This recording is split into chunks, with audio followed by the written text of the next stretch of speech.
True Crime Brewery contains disturbing content related to real-life crimes. Medical information is opinion based on facts of a crime and should not be interpreted as medical advice or treatment. Listener discretion is advised.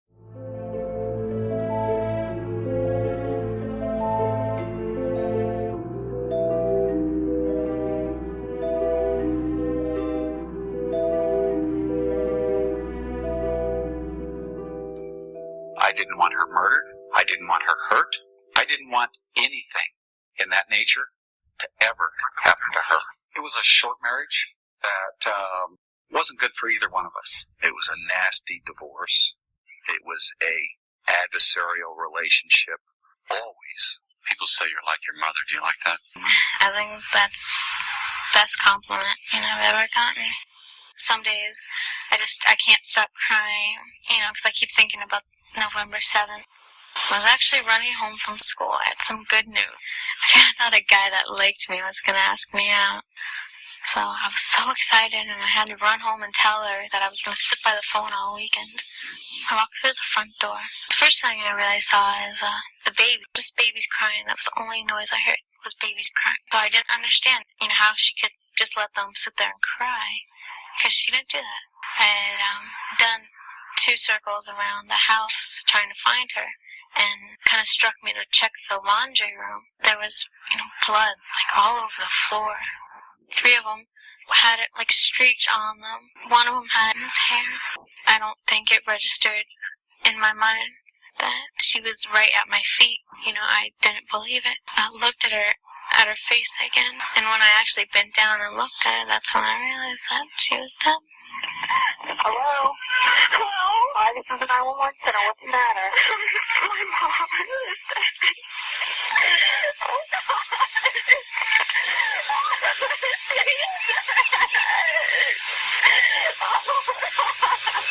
Sometimes the whole experience is somewhat surreal, and I can't believe it's really going on. Here's Stevie, 13-year-old girl, comes home from school and finds her mother with a bullet through her face and her throat cut.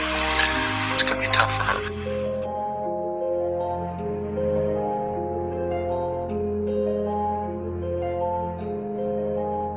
Welcome to True Crime Brewery. I'm Jill. And I'm Dick. Good evening. Sheila Bellush's 13-year-old daughter Stevie came home from school on November 7th, 1997, and found her 23-month-old quadruplet siblings crying and spotted with blood. Sheila was on the laundry room floor, dead from a gunshot wound to her face and a large gash to her throat. It was clear that there had been a struggle. Blood covered the floor and smeared the walls. The babies had witnessed the brutal crime and remained alone with their deceased mother for hours. The young family had recently moved to Sarasota, Florida, to escape harassment and threats by Sheila's ex-husband. They had begun a new life, revealing their location to only a few close relatives. But now, investigators believe there'd been a complicated plot conceived by Sheila's wealthy ex-husband for a brutal murder for hire, a cold-blooded revenge after an abusive marriage followed by a bitter divorce. So at the Quiet End today, we tell the story of 2 divergent lives coming together and pulling apart, resulting in obsession, rage, and a cruel murder carried out in front of 4 innocent eyewitnesses. So as always, before we get started, let's open the beer. Well, today's beer is one called Morning Wood from Funky Buddha Brewery in Oakland Park, Florida. I think we've had another beer from Funky Buddha. Oh, yeah? I think it's by that name. Anyway, that one was an American porter, and this is also an American porter. Okay. So I think they do a pretty good job with American porters. It looks pretty dark. It looks like a dark beer. It is. Okay. So American porters, for those of you who forgot, is a beer style inspired by the English porter with some innovations. They tend to be higher hopped but still balanced. They can have more smoked malts. They might have coffee or chocolate added. Some are even barrel-aged. I'm actually drinking another one now that's barrel-aged. Not this one. So I'm going to reveal my ignorance here, but barrel-aged instead of what? What would it normally be aged in? It would be aged in a metal container. Okay, like a keg? Like Right. a giant keg? Or? Something like that. Okay, I gotcha. But the barrels impart, depending on what kind of barrel, it can give a boozy flavor, a woody flavor, vanilla, if it's oak. I mean, there's different flavors and aromas that impart from the barrel. Right, okay. So this particular beer, Morning Wood, I like the title, by the way.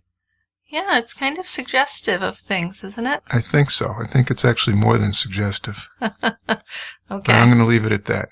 All right, well, it makes it sound like a good thing, I guess. Well, I think it's always a good thing. Right. Means things are working. Right. Right. Especially as we get over 40. That's a good way to dance around that one. I like it. Okay. Morning Wood is a pitch black beer.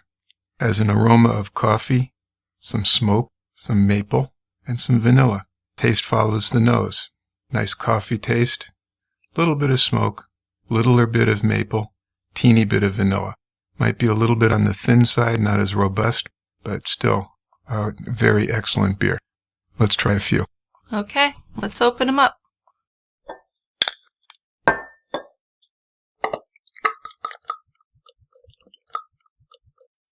All right, we're heading down to the quiet end. Yeah, look who's here. Oh, yeah. That's Gold Chain Guy. Right. Now, didn't you try to fix him up with some of your friends? I've tried to fix him up with 3 different people. Women. Okay. Yep. And no success? No success, and I really haven't gotten feedback either, so it's a mystery what happened, although I blame him because these were nice women, and they never got a second date. So either they were so turned off that they didn't return calls, or he never called them back. Yeah. So either way, that's not good for my setups. No, not a good first date. Plus, I think he needs to button his shirt up all the way and stop showing off the gold chains. Well, it's if kind he of outdated. did that, you couldn't see all his chest hair and stuff, too. Yeah, well, the 70s are over, baby. All right.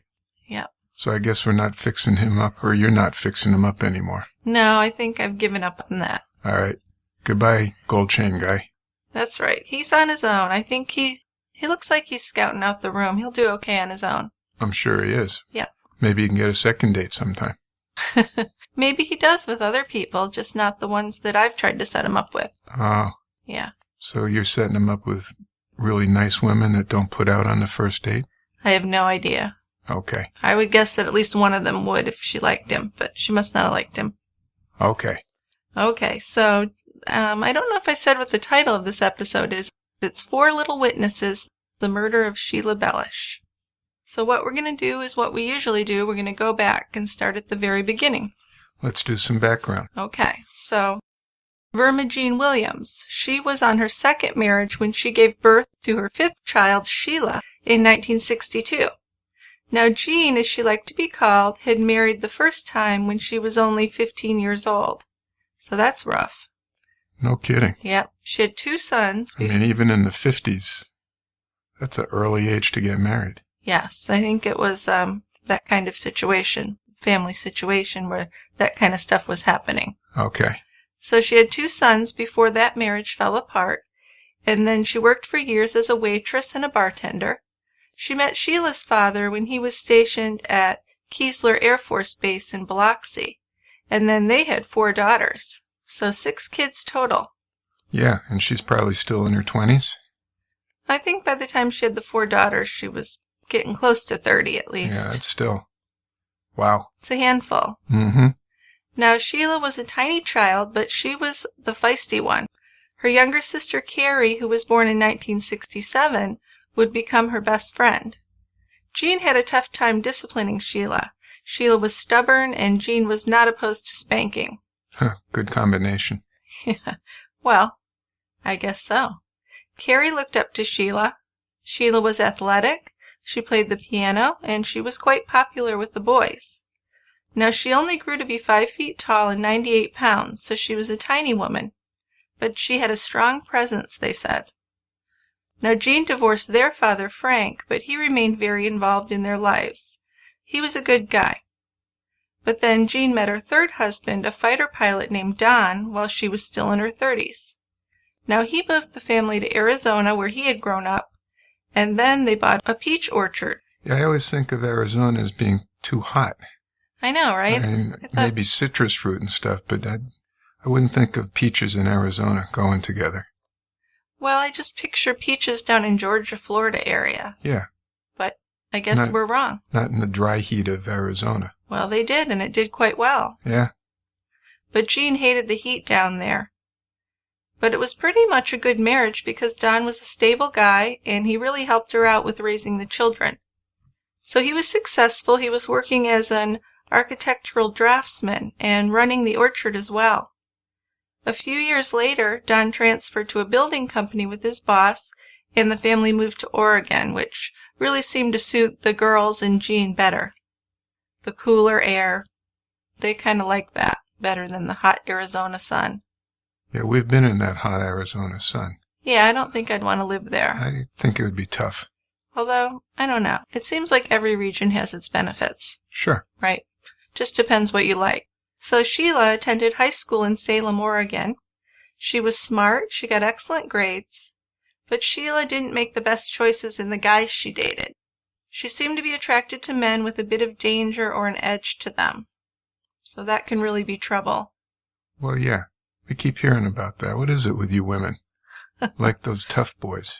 I don't know, but it really can lead to problems. It sure can. Yeah, it seems like we get over it, but when girls are in their teens, some of them really are attracted to that. It seems to be. Yeah. But you get over it. Well, unless you get murdered. Well, that would be a reason not to get over it. Right. Now, Sheila took a business course after high school at the community college in Salem, and she found a job at a law firm with one of the best criminal defense attorneys in town. She planned to go back to college because she really wanted to get a 4-year degree, maybe even go on to law school. She was very adept in her job and well-liked, and she didn't mind hard work. She was raised working hard. They had a strong work ethic in her family. And Sheila also had a fascination with the law, so that interested her. But she also, like most young women, wanted to fall in love and get married. She wanted a home, she wanted children, but she wasn't in a hurry. But then, when she was only 18, she met Allan, and he seemed like perfect husband material. She didn't want to forego college, but she soon found him irresistible, and she met him when she was working in the law office in the fall of 1982. Yeah, Allan von Hout was a client of her boss. He was handling Allan's divorce. So Allan was 27 years old, and this was his second divorce. So that's pretty quick. I'll just leave it there. It is, but it can happen. His carefully constructed image as a successful businessman was appealing to most women. At 6 feet 2 inches tall, he had thick dark hair and wide brown eyes. Sheila found him to be very handsome. When he did ask her out, she said yes. Yep, right away. Allan knew all the best places to go. He owned a stereo store, which impressed Sheila. So he's, late 20s. He's a businessman, making money. Yeah, you know what that kind of reminds me of is Fast Times at Ridgemont High. You're right. The girl working in the pizza store goes out with this, but he's only a stereo salesman. Yeah, he didn't own the store. No, but he's older and, just kind of, how I connect everything to a movie. He's an older, more experienced guy. Yeah. So Allan told Sheila that he had been forced to go through bankruptcy because his ex-wife had been irresponsible with money. He seemed to take it in stride and told Sheila not to worry. He was just reorganizing. His ex had taken everything in the divorce, he told her. So Allan didn't want to dwell in the past, and he took Sheila out to glamorous places. Yeah, he was charming and fun. He was. By the third date, Sheila knew that she would marry him. Madly in love already. She was madly in love with him, according to her sister Carrie. It was like immediate. But you think she's 18, he was probably pretty impressive to her. Well, at age 18, yeah. Yeah. I don't think it takes much to look impressive. No, I mean, if you have a car and a wallet and you're halfway good looking. And you got a heartbeat. Exactly. No. But that's how it worked. Yeah. So she couldn't wait to become Mrs. Allan von Hout. That's right. And people do say that he did have a charm, and that's how he got away with a lot that he did in his life. Yeah. Yeah. Sheila's mother and stepfather met Allan, and they were immediately impressed with him. He seemed to be everything you would want in a son-in-law. It's kind of like me and your folks. Right. exactly. So Jean was in her late 40s, Don was in his 50s when this happened, and they really liked the plans he had, right? He was eager to include them in the plans, too. And they seemed to be right on board with it. Well, yeah, he got them to invest. Yes, a lot. So maybe that's all it was a scam.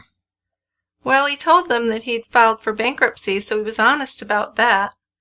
But he still had his stereo store, and he said that he knew he could make it a success. So this was a guy who could convince people, one of these salesman types. Right. So he told Jean and Don that he wanted a mom and dad to share his life with.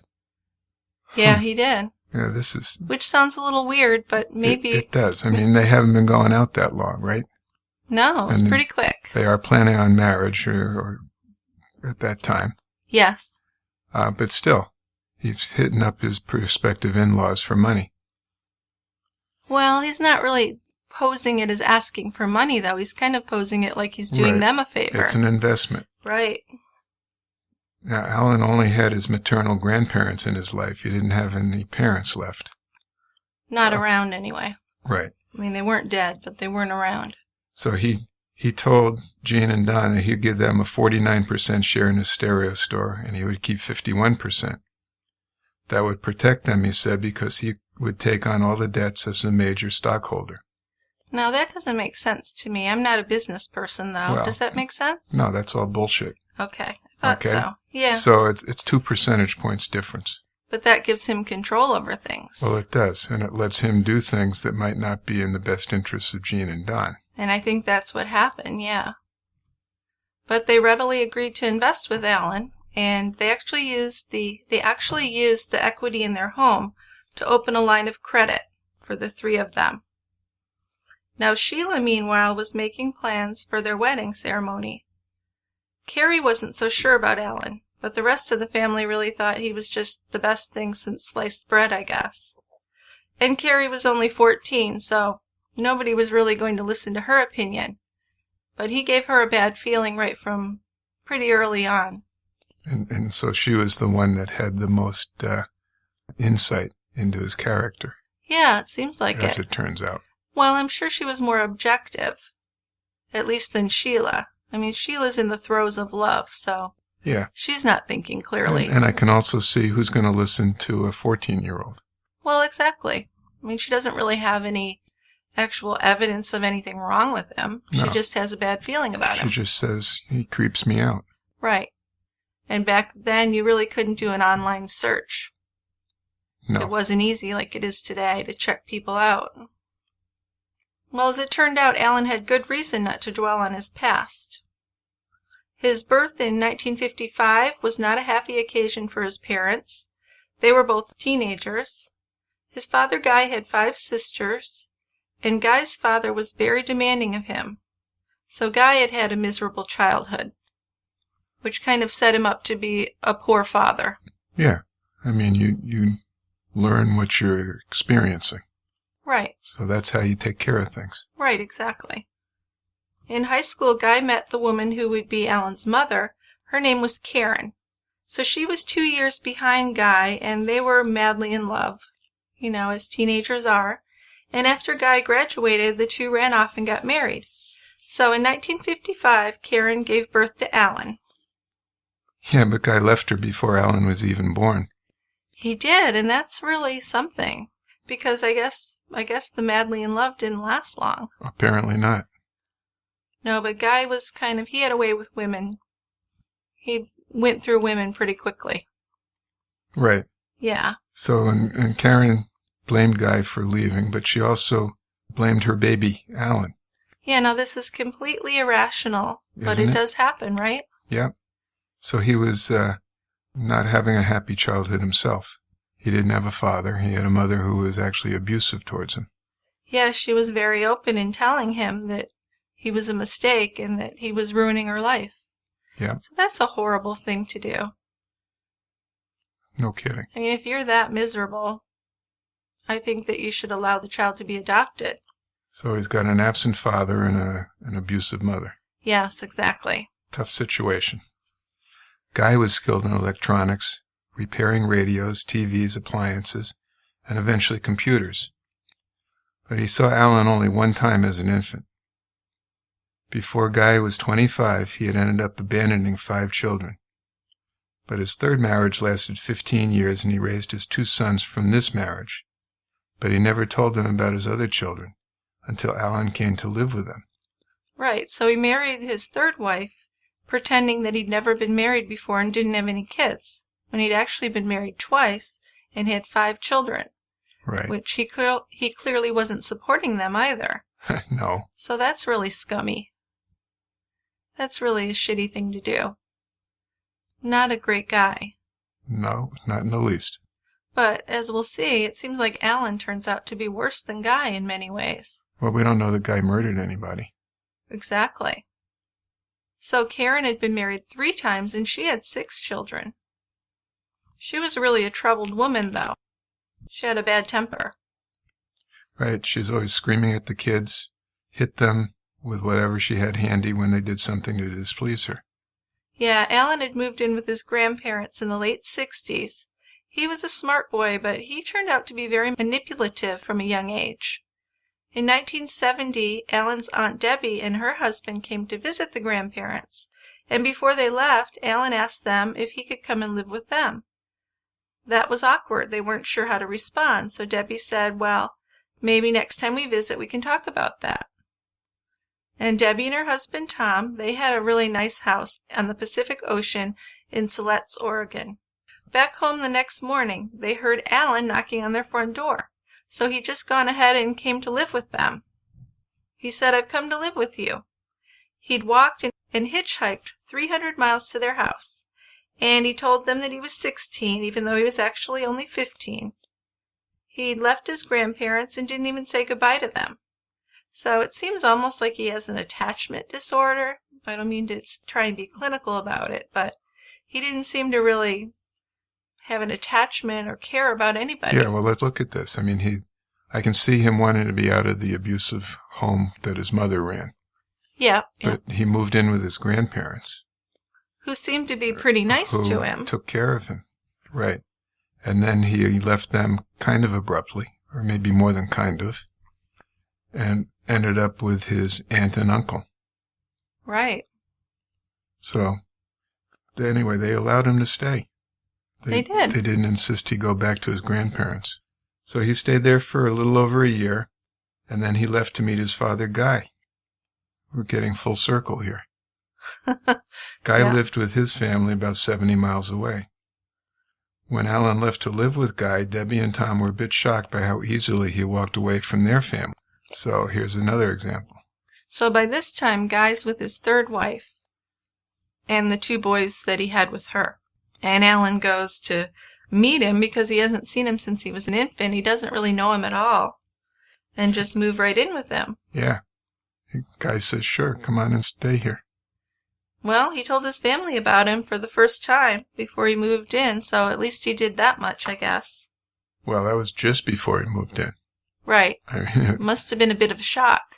Oh, by the way, I have a kid from another marriage, and he's coming to live with us. Yikes.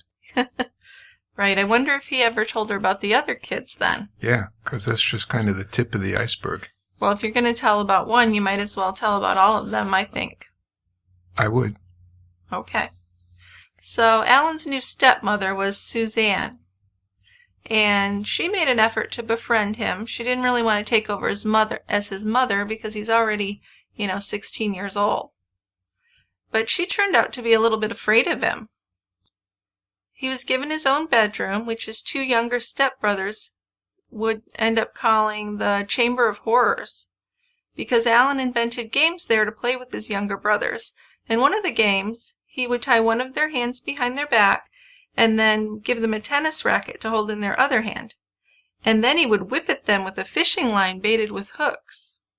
And the object of the game, of course, was to fend off the hooks before they got into your skin and hurt you. So it was amazing that no one was seriously hurt, and Suzanne never found out about those games. Yeah, but that's pretty sadistic stuff. It is. Holy cow. They were pretty traumatized by it, and why would anyone want to do that? I don't know. It makes you wonder about him right away. If Yeah. only Sheila had known this when she met him. Right. Might have made a difference. But she didn't. No. She just knew him as a recently divorced or soon-to-be divorced guy who was a real hunk and successful. Yeah, and she only thought he'd been divorced once. So shortly after Allan moved in, Suzanne's underwear began to disappear. And he seemed to get pleasure from causing arguments between Guy and Suzanne. So one time, while he's waiting in the car for Guy with Suzanne and his little stepbrothers, Allan turns to Suzanne and he outright says, "I'm going to break you guys up, no matter what it takes." What a sweetheart. So she is a patient woman. Sure is. So Allan stayed with his father and stepmother for a couple years. Then he moved out but stayed in the same town. He worked in a men's clothing store after school and began to dress like a businessman. He was good-looking and well-dressed, but not in any way successful. Not at that point. According to Guy, Allan joined a Mooney cult in California after he graduated high school. So I guess he moved down to California post-graduation and then came back. Yeah, I think he was a bit all over the place for a while. Came back brainwashed and religious. But that only lasted a few months. Then Allan told Guy they had been working as a courier for a large corporation, laundering donations made to the cult. So Guy wondered if that was real or just something that Allan made up. It sounds a little far-fetched. Sounds like total crockery. Kinda does, but then he did do weird things, so I don't know. Yeah. But people who knew Guy and Allan would say the two were very alike. Well, yeah. They really thought that they seemed a lot alike. They share half the genes. Right. And their behaviors so far are fairly similar. Yeah. At Allan's point. Right. So the only difference, according to Sheila's sister Carrie, was that Guy had a heart and Allan didn't. So I guess Carrie's met Guy. Well, eventually she does, yes. Eventually. Right. So Allan had been girl crazy since puberty. Much like his father, he was never without a woman. Guy married a fourth time. So I guess Allan was successful in breaking him and Suzanne up. I don't know if Allan did it, but probably. But he married the fourth time, divorced again. In his late 50s, he lived with a 26-year-old, and she had his 9th child. Yeah. Now, this guy's a busy man. Isn't he, though? Well, he doesn't support them, I guess, because that would be expensive. Well, yeah. Right. Love him and leave him, baby. I guess so. By the time Allan was a senior in high school, he was handsome and charming, and he could get almost any girl he wanted. Anyone who didn't know him from school or around town, that is, because he had a bad reputation around town as being weird and dangerous. Well, Yeah. we've already seen that. So if the girls knew him, they steered clear. They didn't want to go out with him. They didn't want to go anywhere near him. No, but if there's like a new girl in town, he was nicely dressed, handsome, and talked a good game, so he could get his fair share of women. Sure. So he dated a lady named Ellen Langley in high school. She was beautiful, tall, and blonde, but very insecure. That's the kind of women that Allan liked. Well, yeah, I mean, they're easier to manipulate and Sure. control. Right. Although I would say that most girls in high school are insecure. Well, I don't know about But there are levels of insecurity, I guess. All right, I'll give you that. Yeah. Well, in 1973, Allan and Ellen joined the Army together. Then he married Ellen and they moved to Fort Dix, New Jersey, and went into basic training. From there, they were sent to a base in the South, and it wasn't long before Allan got an honorable discharge. Now, the couple moved to Mexico, and we don't know how they got discharged, but they were honorable discharges. For both of them. Yes. But Allan, he said that the only reason he didn't stay with it is because he was afraid of the alligators. But that seems like a lame excuse. Yes. Doesn't it? That sounds made up. Yeah. So they moved to Mexico, and I don't know why. That seems like a weird decision to make. It does. Especially if you're afraid of alligators. I mean, Mexico has a lot of creatures that are scary, right? Don't they have lizards? Yeah. Yeah. Those big snakes. iguanas and stuff. Yeah, poisonous snakes. Yeah. So, I don't know, it's kind of shady. I think he was up to something, although I don't know what. Now, his stepbrother said that Allan was very abusive to Ellen and treated her terribly. He would later deny that he and Ellen were ever married. Just flat out denied it. But they were. Yes. There's no question. There's no question. Okay. So they actually were married for 5 years.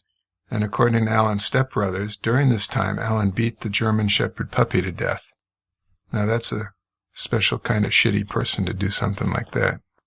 Yeah, according to the story, he said, oh, we can leave the dog alone for 2 days or something, and left. And then when they came back, the house was torn apart, and, the dog, of course, had gone all over the house because he'd been there alone. Been closed up for 2 days, yeah. And so then this psychopath just beats the hell out of the poor dog and smiles about it. So, that would be my cue to get the hell out of there, no matter how insecure I was. Right. Yeah. So Ellen had gotten pregnant twice. First child was put up for adoption. Second pregnancy was terminated after Allan kicked her in the stomach and told her the child would be retarded. This is a real sweetheart. Isn't he terrible? He's one of the worst. Now, Allan and Ellen had an apartment in Salem, and his stepbrothers visited on occasional weekends. Allan was an exhibitionist and preferred an audience when he had sex. So he tried to get the brothers to watch him have sex with Ellen, but they refused. So what he would do is he would try and make loud noises, leave the door open. He'd go over and tell them about his exploits, or he'd write things out and leave them lying around the house. So there was no question what was going on. Yeah, really weird. Really? Yeah. Disturbing. To me, it's more than disturbing. Yeah. But what would you call it? Psychopathic. Well, yeah, it's weird. Yep. This guy's shaping up to be a real prince. Well, and this is all in his past. When Sheila meets him, there's no sign of any of that. Right. So in 1978, Ellen finally got a divorce. Guy had a business building lighted dance floors like the one in Saturday Night Fever. Yeah, so this was a big business for a while in the 70s for him. Well, sure. He was raking in the money. But if you could read the future or read the trends, it's not going to last. Well, yeah, but who knows at the time? Well, I don't know. Guess what? By 1981, the disco boom was over. Nobody wanted their product anymore. Guy went to Oregon and opened a TV store. Allan opened a stereo store called Stereo World in Salem. Right, so now Allan meets his second wife, Mary, and she marries him in 1979. Now, he claimed that she was his first wife, but this marriage became abusive within months, and it took her 3 years to escape him. So it's not easy to escape his clutches once you're in there. Right.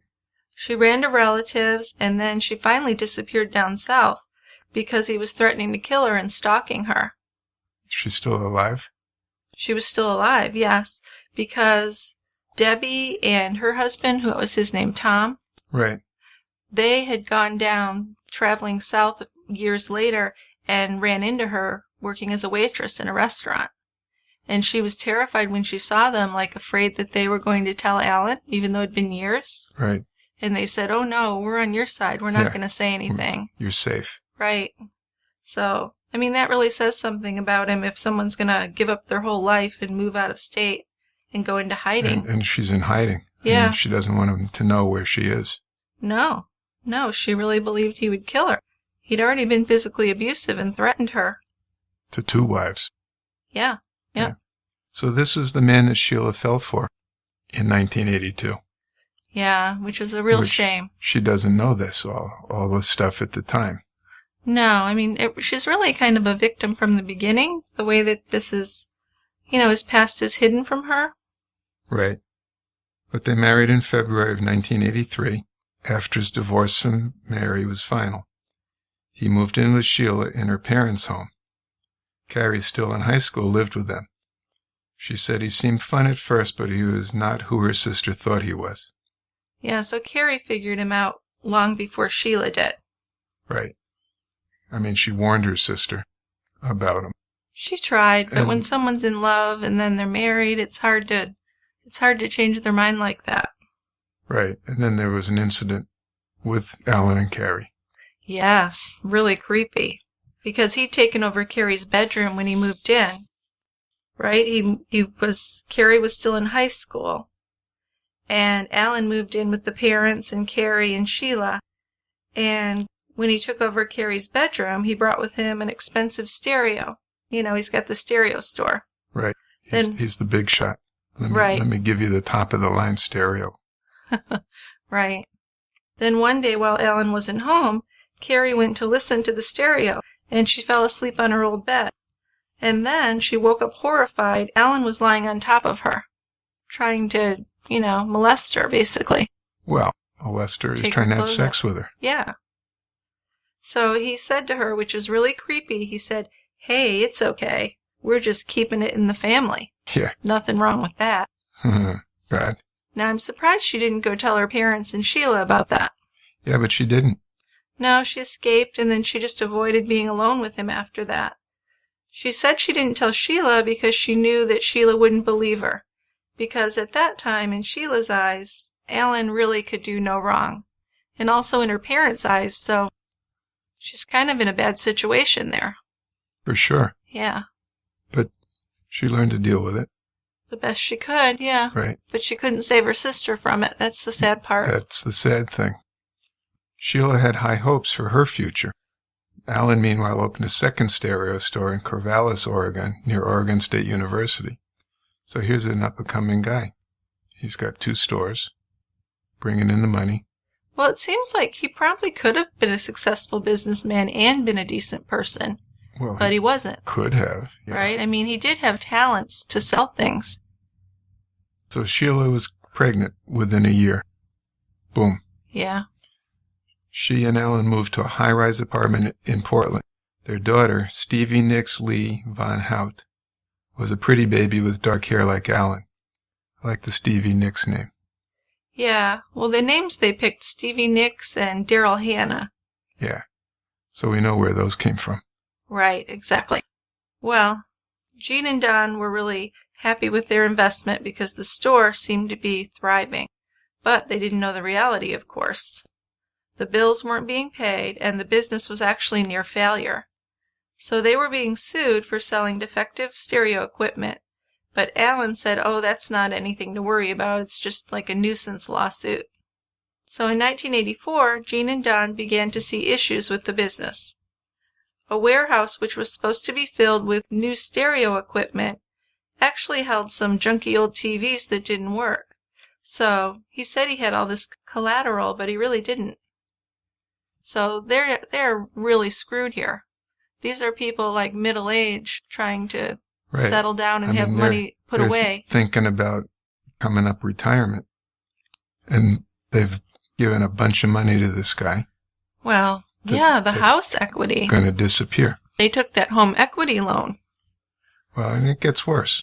Yeah. Don's driver's license was taken away for non-payment of tickets. Turns out that Allan had somehow duplicated Don's license, and Allan's traffic infractions were entered into Don's record. So it took him like forever to get his license reinstated. Yeah, so by now he was getting, a little bit pissed off. Yeah. Right? He would be. Let's get a little worse. Allan got the title to Don's van and sold it. All of Don's cars and boats were in Allan's name. So Allan had turned out to convert their assets to him and ruin their credit. All their savings were gone and their home was heavily mortgaged. So that's a hell of a predicament to be in. Yeah, what a lovely son-in-law. Well, a monster, really. Yeah. So. But Sheila's still believing in him at this point. Well, kind of. I mean, as much as she can. She's trying to. She has a new baby. She doesn't want to get divorced. Right. But, like Allan always did, he just decides he's going to move away and start over. He had no problem just leaving people behind. We'll just pick up and leave. Exactly.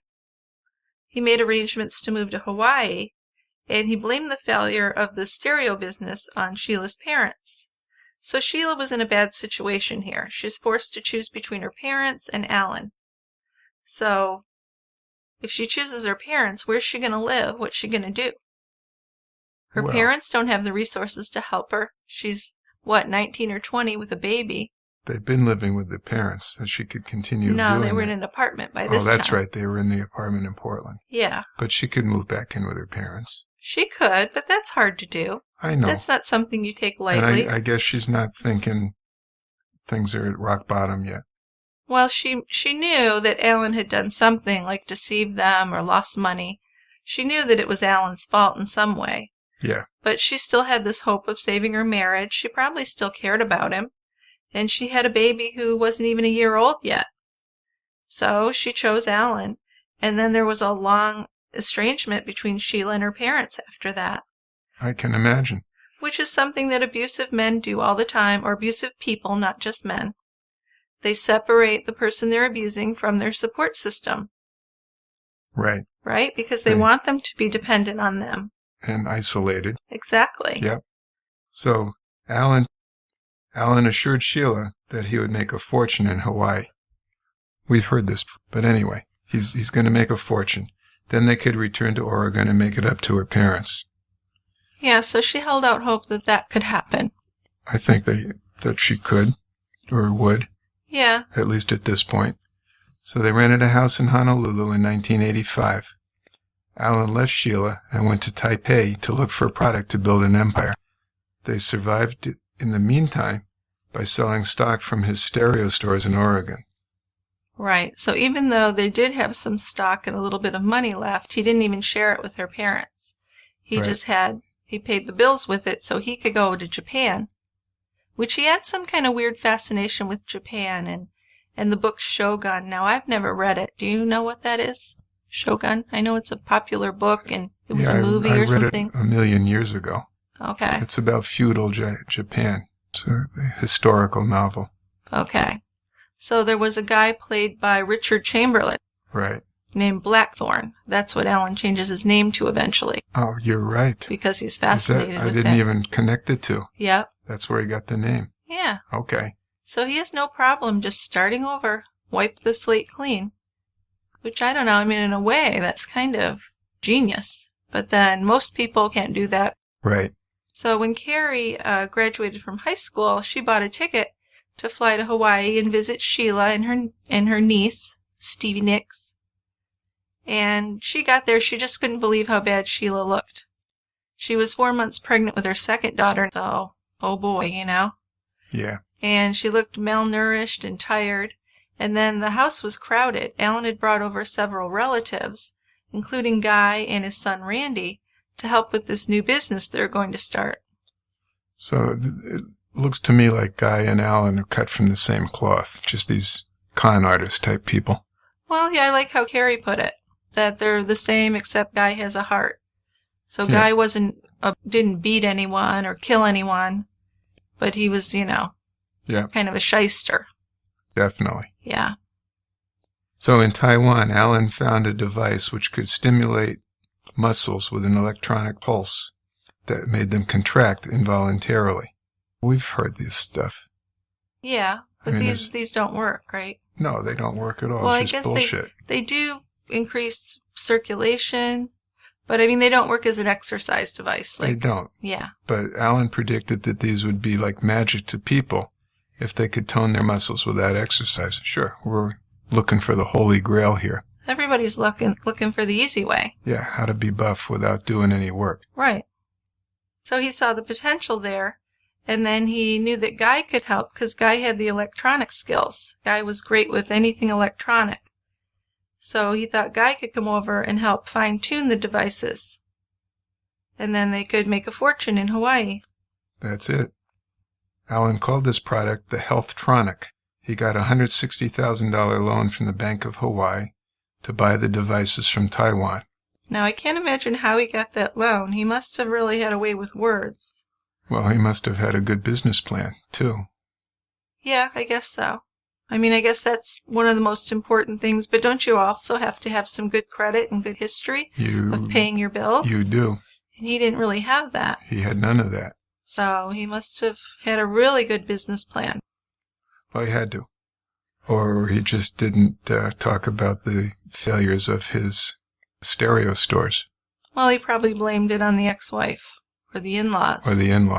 Right. So $160,000 loan, that's pretty good. That's not a pittance. That's a good amount. Nope.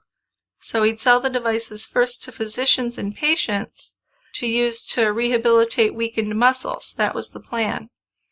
That was the plan. It just didn't turn out the way it was planned. No, but he did end up making money. For a time. Well, I mean, in the end, he ended up a wealthy man. Quite wealthy. So it did work out for him in that way. So despite Sheila looking like crap and being exhausted, she did seem happy about her pregnancy. But Carrie was really concerned because she could see that the marriage had really gone downhill quickly. Sheila had bruises on her arms, and Carrie saw how Allan verbally abused her right in front of everybody. So Sheila was also working outside of the home for an attorney.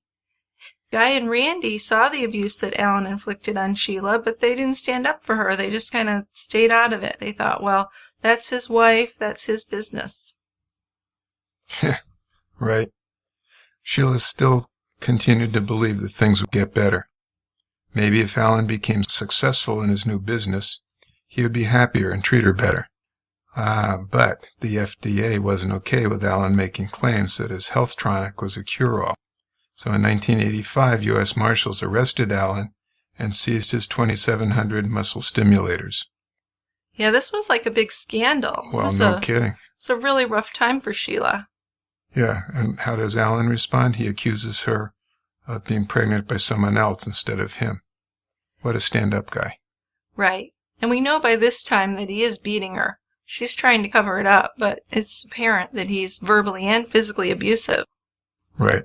So the second daughter, Daryl Hannah Lee Von Hout, was born in July 1985. Sheila had 2 girls under 2 years of age to care for. Allan bailed out on the muscle stimulator business and took the family to Texas. Yeah, but Guy kept the business. Right. And he formed a new company, so he was allowed to sell the stimulators as health devices instead of exercise devices. So he figured that out, started a whole new company around it. Yeah, he probably did okay. Yeah. Now back on the mainland, Sheila and Allan visited Carrie and her husband, and things in their marriage really seemed worse to Carrie, even worse than when she was in Hawaii, if you can believe that.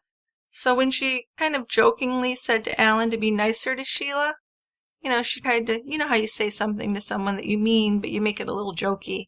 Yeah. So that there's no confrontation. Right. So she said that if he wasn't nice to Sheila, she might leave him. Mm-hmm. But he just had this serious face, serious tone, and he said, well, if she ever did that, I'd just kill her. Right. Flat out. Nobody thought he was joking. It seemed very serious. It did. Yep. And he was. So they moved to Helotes, Texas, and Allan decided to cut himself off. He changed his name from Allan Von Hout to Allan Blackthorne. So this is the name he got from his favorite book, Shogun. There's the Shogun reference. Then he arranged to get a new Social Security number. Now he also used his daughter's Social Security numbers, and it turns out that's why he wanted them to have boys' names, so that he could use their Social Security numbers to get credit and stuff like that, buy things. Stand-up guy. So he's very conniving. He sure is. Yeah. Sheila found a job in another attorney's office in San Antonio, while Allan started a new business, giving the Healthtronic a new name. Allan bought the devices for $125 each and sold them for $1,700. Whoa, nice markup. He is an excellent salesman, claiming to have an advanced degree from Stanford, and that he had invented the device. People liked him and believed him, but at home his moods were unpredictable and getting darker and darker. Yeah, so success didn't make him nicer, as Sheila had hoped. He had multiple affairs, and then he even started bringing women into their house to have sex in their bedroom with the door wide open. And Sheila stayed for that. I don't know how you do that. I don't either. In 1987, Allan beat her with his belt and punched her face and arms with his fist. And this time he was charged with battery. So Sheila, terrified, took the girls and hid in a church basement for days. and then she drove to Oregon to get back by her family and get some support. But her family, they barely recognized her. She weighed about 85 pounds. I mean, she's already tiny at 98 pounds. So she's skeletal, really. She stayed with Carrie and her husband until she found an apartment of her own, and she filed for divorce from Allan in 1987. So Sheila was given primary custody of the girls, and Allan did have visitation rights. He got the house in San Antonio, which was fine with her, and she got her car, and she was supposed to get $1,200 a month in child support. But that didn't really happen like it was supposed to, because he didn't want to give her anything, right? He's mad at her. Yeah. That's how he works. He's not going to do anything like that. Not unless he has to. So he filed for bankruptcy again, and Sheila ended up having to sue his company to get awarded 22% of the business, worth $275,000. But it ended up that Sheila got nothing from that amount because there were outstanding lawsuits, and Allan ended up hiding much of the profits. Yeah, Allan was determined that Sheila wouldn't benefit from his wealth. She lived with the two girls in a small apartment. Allan claimed his visitation rights sporadically, but not very often. He claimed that he was barely surviving, but when he went to pick up the girls, he had a brand new Cadillac, and he was spending Monday through Friday on the golf course. So Stevie told a friend that her father was touching her sexually when she was only 3 years old. And with no proof, Sheila could only try to avoid the visits. She was very nervous when she let Stevie go with Allan, but she had to be really careful about defying the court orders. So she went to police, she filed petitions, and she took Stevie to a pediatrician and a psychologist. Now, how can you tell if a 3-year-old's being molested? Is there a definitive way, or is it a combination of psychological and physical signs? Well, I'll just say that you could be sexually molested and have absolutely no physical signs. Yeah, I thought so.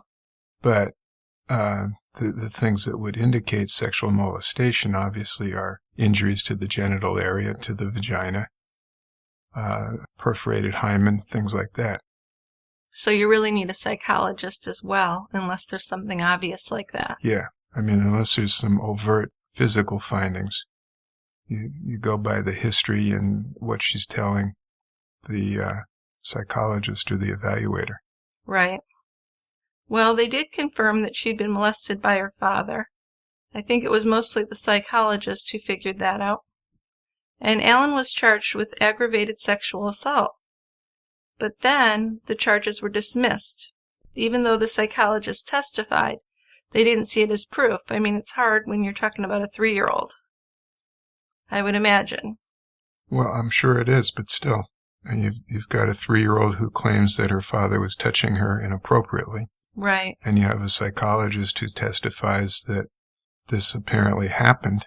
But you know what I'm thinking is that when you have a divorce, a bitter divorce like that, there have been mothers that have made stuff like that up.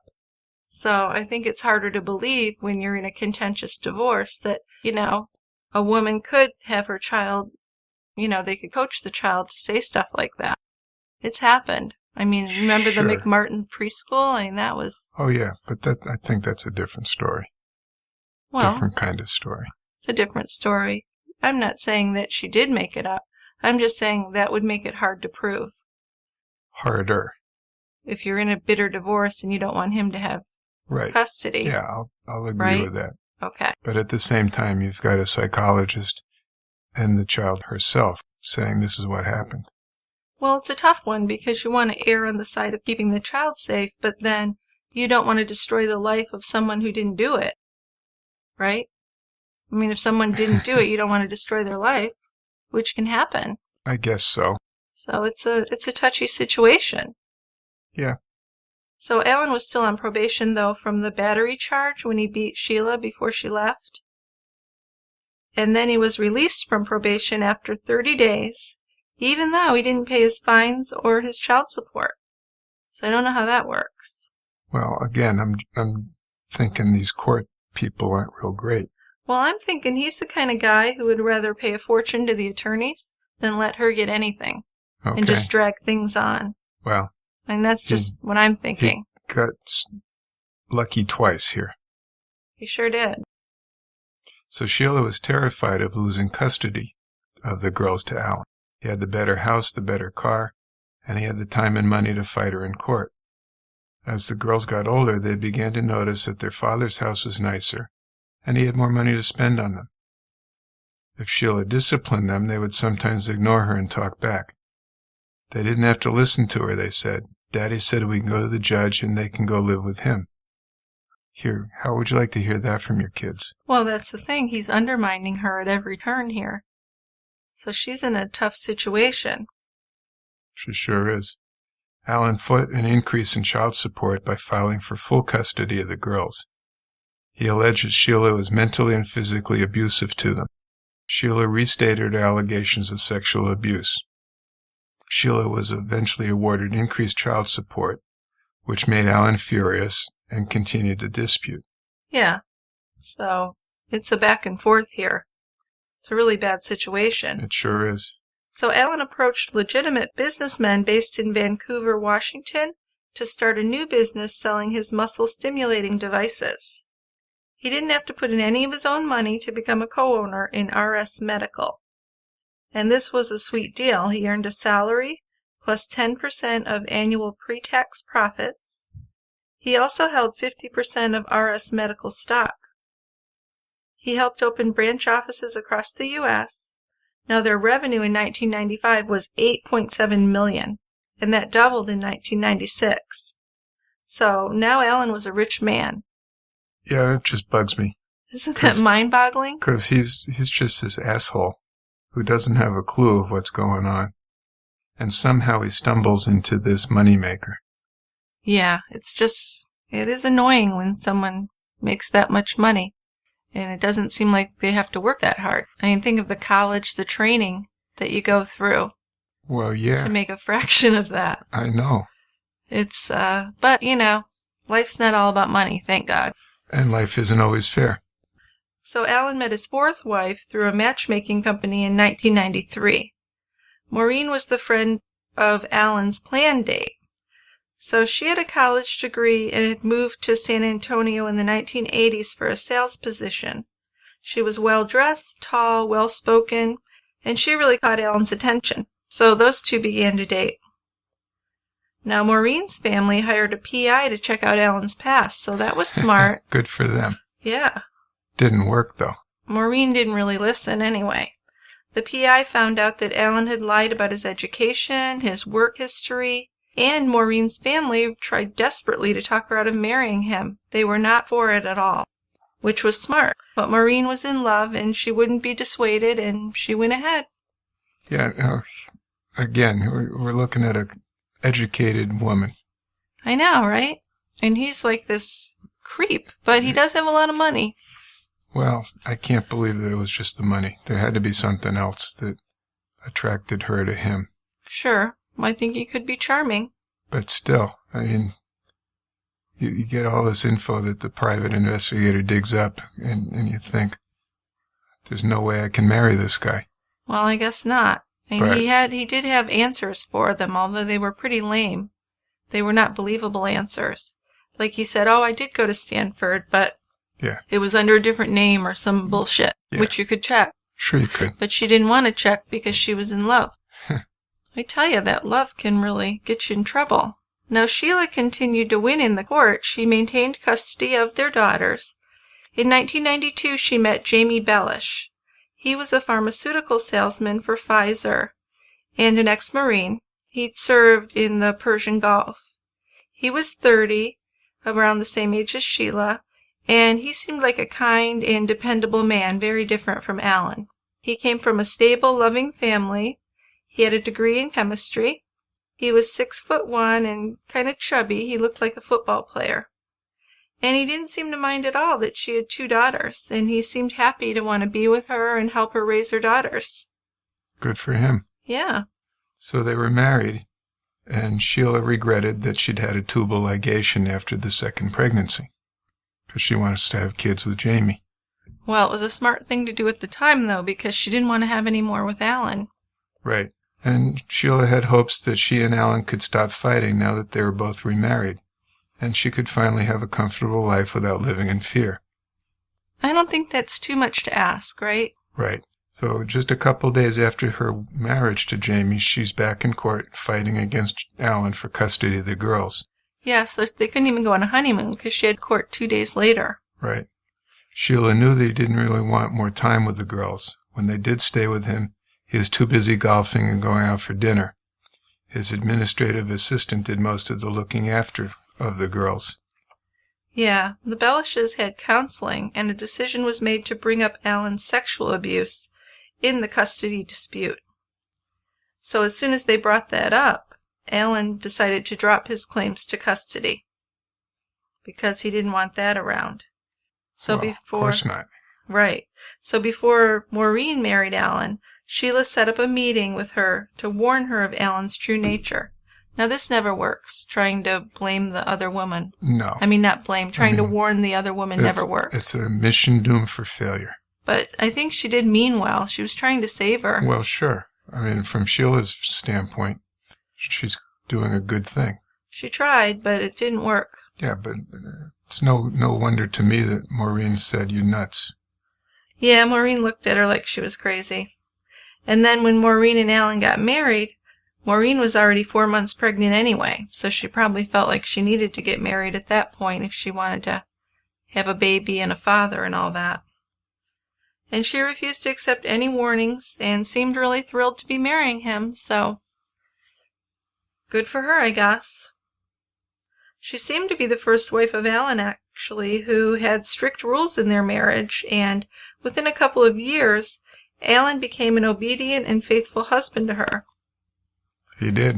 So maybe he wasn't abusive to her, we don't know, because she may have been hiding it. But still, that didn't stop his harassment of Sheila. He was still after her, angry with her. Right. And their financial disputes and court dates continued. Right. And initially, Sheila's kids, Stevie and Daryl, were thrilled to be living with their new stepfather. Yeah. But Jamie was a strict guy, and the honeymoon period soon passed. And the girls were encouraged by Allan not to obey their mother, and they were difficult kids at times. Yeah, even Carrie said that she had a hard time reining those kids in. Yeah. So Sheila and Jamie decided to have IVF. Right. So in vitro fertilization. Right. So I guess the tubal ligation reversal didn't work. I don't know the details of that. But anyway, they conceived by in vitro fertilization. Right. And wonder of wonders, it worked the first time. She was pregnant with quadruplets. Right. So she gained 80 pounds, which she only weighs like 100. Yeah. So it's almost like she doubled her weight. They doubled her weight. So she's this tiny woman, and during her pregnancy with these 4 babies, she's almost as wide as she is tall. Yeah. So she delivered 3 boys and 1 girl, and they named the babies Frankie, Joey, Timmy, and Courtney. Courtney was the smallest at 3 pounds. The other ones were 4 something, so those are pretty good weights for quadruplets, right? Yeah, because she didn't go to term with them. Right. They had to deliver them early, and I'm sure they were born by cesarean section. Oh, most likely. So, yeah, I think it's pretty good-sized kids. I think they were pretty good-sized kids. And it turned out that they had pretty easy newborn courses, and they went home relatively quickly. Yeah. Well. So the Bellush family became minor local celebrities as TV cameras visited their home to check in on the quads periodically.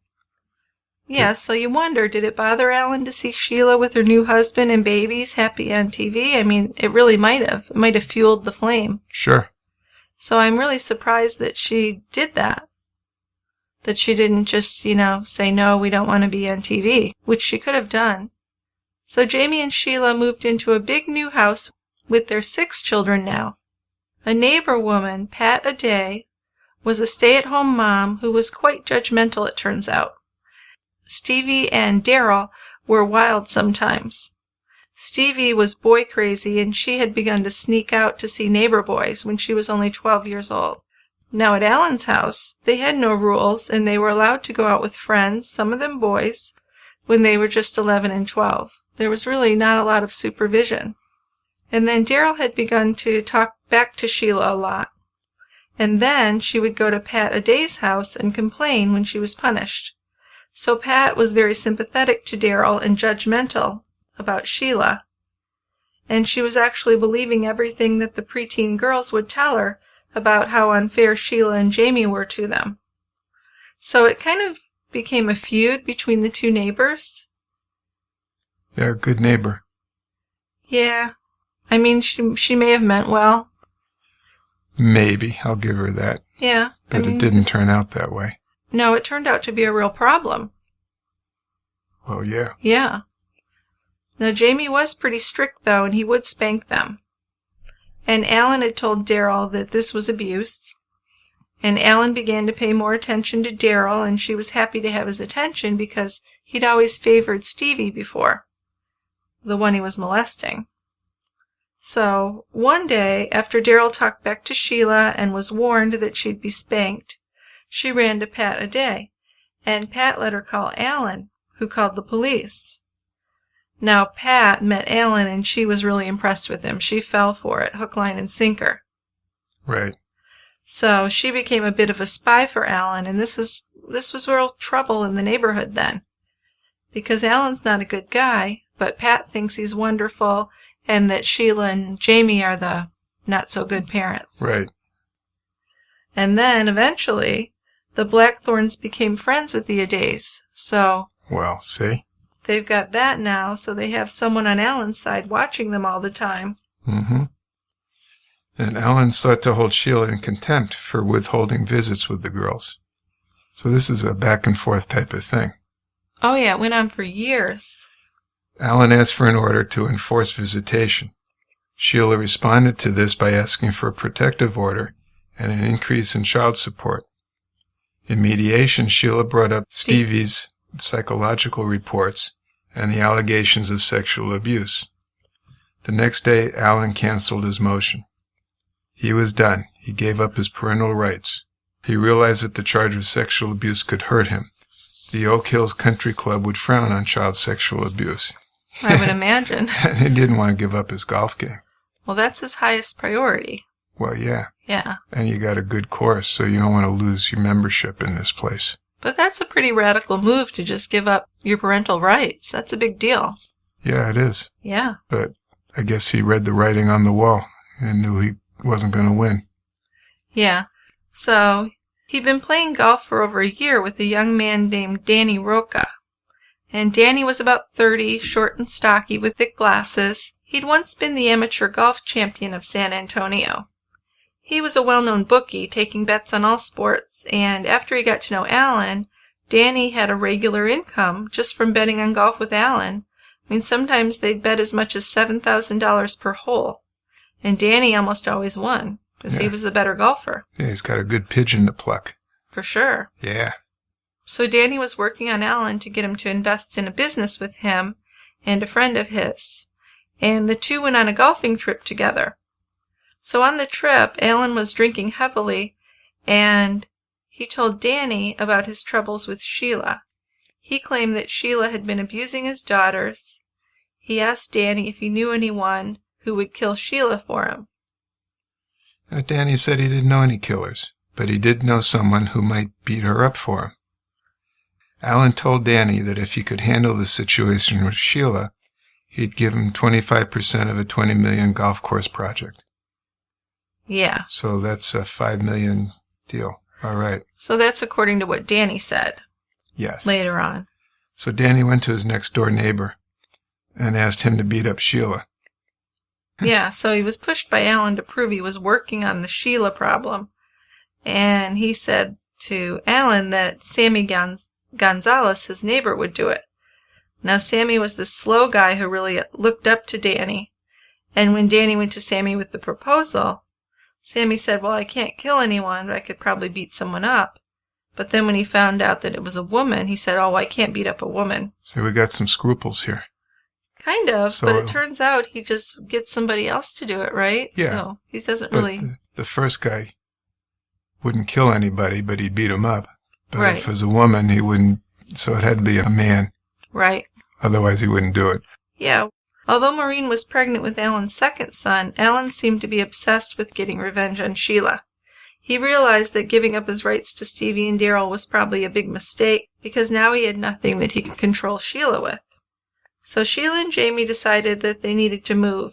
They've got the Adays across the street always watching, and Sheila's afraid of Allan, and then Jamie was able to transfer through his job with Pfizer. So Sheila had gotten into an altercation with Daryl after learning that she'd been sneaking off to see Allan, and she'd really lost her patience with her. Yeah, because he doesn't have any parental rights anymore. No. So, shouldn't happen. Shouldn't happen. But Daryl ran out of the Bellush home to Pat Aday and told Pat that her mom had beat her with a belt. Well, it turned out she had lost her temper and swung a belt at her. Daryl had a small cut on her thigh, and she had 3 red marks on her side. So Pat, ever helpful, took pictures of the injuries, called the police and the EMS. So, I don't agree with hitting her with a belt, but I think this is a bit of an overreaction. What do you think? I don't think it's an overreaction. Really? No. I mean, I know there's bad blood between the families, but you have a kid coming over to your house saying, my mom just beat me with a belt, and she's got marks on her body. I would take that seriously, and not just because I don't like the person. No, but I mean, teenagers can be bad. Well, yeah. So I can kind of understand how she would lose her temper. She has physical evidence. Yeah. I know, but it causes a lot of problems in the family. Well, it does. I'm not saying it's okay to do that, but I don't think that it was necessarily abuse. I think it was more of an altercation. Okay. You're turning it around now. I mean, look at it as it happens. Yeah. The child comes running over to Patty Day's house and says, my mom just hit me with a belt, and she's got marks on her. Okay. So I'm going to report that. All right. She did the right thing. She did. Okay, so the police and ambulance arrive, and Daryl's crying, and Pat's hugging her. So Sheila didn't deny it. She said she'd lost patience and hit Daryl with a belt. Now, the injuries weren't serious, but Sheila couldn't take her back home with her. Sheila was arrested, and Daryl was taken to a juvenile detention center. So Stevie was left alone to watch the quadruplets at this point, and she called some family friends to come over and help her with the babies. Sheila was released after a while, and the charges were dropped. The Bellush family moved to Sarasota. Like, within days after that, I think it was. Yeah, they sort of snuck out of town. Yeah, they moved out late at night, trying to avoid Pat Aday so she wouldn't call Allan and say they were leaving. So close friends did help them with the move, but Sheila only shared her phone number with a few close family members. She didn't even share her address with people. She got a P.O. box for their mail. Daryl was returned to Sheila's custody, but until they could finish their counseling and get Daryl under control, she was placed in a YWCA shelter for troubled youth in Florida. So the counselors at the Y seemed kind and optimistic about getting the family together again, and Sheila was feeling pretty hopeful about that. So they're only there a couple of months when everything goes to shit. Right. Quickly. So early in the morning of November 7th, 1997, Jamie left the house in Sarasota to visit doctors for his job with Pfizer. So he's making his rounds, doing his calls. Sheila dropped Stevie off at Sarasota Middle School and stopped at McDonald's to get food for the quadruplets on her way back home. So Daryl's still in the shelter? Yes. Sheila is going to let the babies swim before their nap. This was the last thing Sheila did before she was killed between 9 a.m. and 10 a.m. in her own home, right in front of her young children. Yeah, so it was more than 6 hours later when Stevie hurried home from the bus stop to see her mom. And when she entered the house, the babies were crying miserably. They were huddled together, and they had red splotches on their skin and in their hair. And then, after walking around looking for her mother, kind of feeling confused because Sheila didn't let the babies cry, she saw her mother on the floor, covered in blood. So there's blood on the floor, blood on the walls, and her mother was clearly deceased.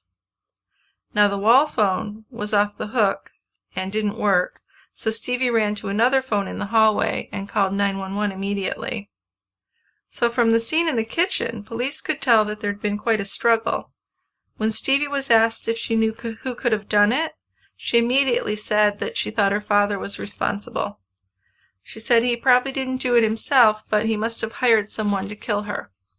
So only one bullet had been fired, and then Sheila had been killed with a knife from her own kitchen. The shooter had used a towel to mute the gunshot, and the towel had gotten stuck in the muzzle, I guess, leaving it so you couldn't fire it until you could get the towel out. So, now that the gun didn't work, the intruder grabbed a knife and cut her throat, quite violently. So she'd been shot in the face and continued to fight, they think, and then her throat was slashed. She had defense wounds on her arms and hands. The knife had completely penetrated one of her hands as she tried to defend herself. Yeah, she put up a struggle. She did, and those little kids must have been screaming. No kidding. Can you imagine the terror?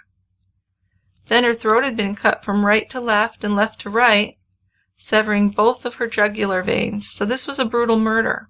Terrible murder. There was an eyewitness in the neighborhood who reported seeing a strange car. They said it was a white sports car, and the guy wrote down the license plate number. So it's good to have these neighbors that are neighborhood watch type people. Yeah, it can come in handy, I guess, you know. He'd seen a dark-haired man wearing camouflage clothes walking from the car. A neighborhood woman had seen the man also. The plate number matched a Mitsubishi Eclipse registered to a Maria del Toro of La Pryor, Texas. This is a small town west of San Antonio. She is a woman in her 60s, and the car had not been reported stolen. When Jamie told Darrell that her mother had been murdered, she was definitely devastated. She also said that she thought her dad did it. She admitted that she had communicated with her dad. Allan said he was worried about her and wanted to visit her at Christmas time. She was tricked, and she gave Allan information which helped him locate Sheila. She didn't know the address, but she gave enough clues without realizing. So that's a guilt trip to lay on you, huh? Yeah, it was a real guilt trip for her, and also Jamie blamed her. He didn't seem to be able to understand that she was just a child, and he held it against her. Yeah, that's a little harsh, I think. I thought it was very harsh. But still, I mean, she's, I guess, old enough to recognize that we don't want people to find us, and she's talking to her father. Yeah, but she probably doesn't think of her father as a murderer at that point. Yeah. And she wants his attention. Well, she got it. Well, not really. She didn't, because... Well, not for her, but she got Allan's attention to finding his ex-wife. Well, I think his attention was already aimed there. She just helped him with the direction of it. She pointed the arrow. Without knowing. So yeah. Jamie ended up moving back to New Jersey after the murder. He moved with the quadruplets and Stevie, but he refused to let Darrell move with them. He blamed her for Sheila's murder. So Sheila's sister Carrie and Carrie's husband Rick quickly volunteered to take Darrell back to Oregon and take care of her. Right. So Joey Del Toro was the driver of his grandmother's white Eclipse, and police staked out a girlfriend's house and found the car with several pieces of incriminating evidence. The girlfriend, Carol, had seen Joey with Sammy Gonzalez the previous week, so Sammy worked at the golf course where Danny and Allan played golf. So Sammy is the guy that Danny asked to beat up or kill Sheila. Yeah, that's what I was trying to tell you, is that Sammy was asked, and he said he wouldn't do it, but he got someone else to do it. They got Joey. So he really didn't have scruples at all. Well, he did, as long as it wasn't him doing it. Come on. Those are scruples. That's not scruples. That's horse shit. Come on. Well, so he went and got someone else to do it. He found a substitute. He's just as guilty as everybody else involved. Well, as they found out. Right. Well, Florida detectives had no doubt that Joey was the killer. I mean, that was obvious from the evidence. Oh, yeah, he left evidence all over the place. Yeah, they found directions to her house in the car. All kinds of stuff. The gun in the car, the murder weapon was found in the car. Right. And this is one stupid criminal. Sure is. So the thing that they needed to find out, though, was who had sent him to kill Sheila, because they know he did it, but here's a guy from, across the country who doesn't even know her. So obviously someone had hired him to do it. There was some motivation. There had to be. So he'd gotten over to Mexico, though, and was staying in a hotel, so it took them a long time to find him. For a motive, detectives could find no connection between Joey and Sheila. Now, Allan had been mentioned right away as the mastermind, but rumors wouldn't work as evidence. They really needed to talk to Joey before they could go after Sammy or Danny or Allan. So there's 4 guys involved in this, right? So they think. It's like a chain of 4. And they can't find the actual perpetrator just yet. He's in Mexico. Right. So Sammy Gonzalez was interviewed by detectives.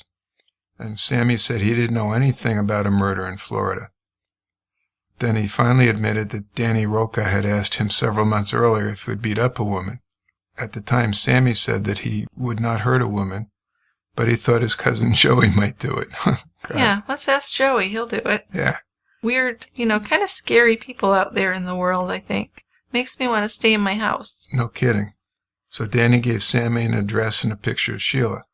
Sammy admitted he had driven to the Bellush's San Antonio house with Joey, but they had left without doing anything.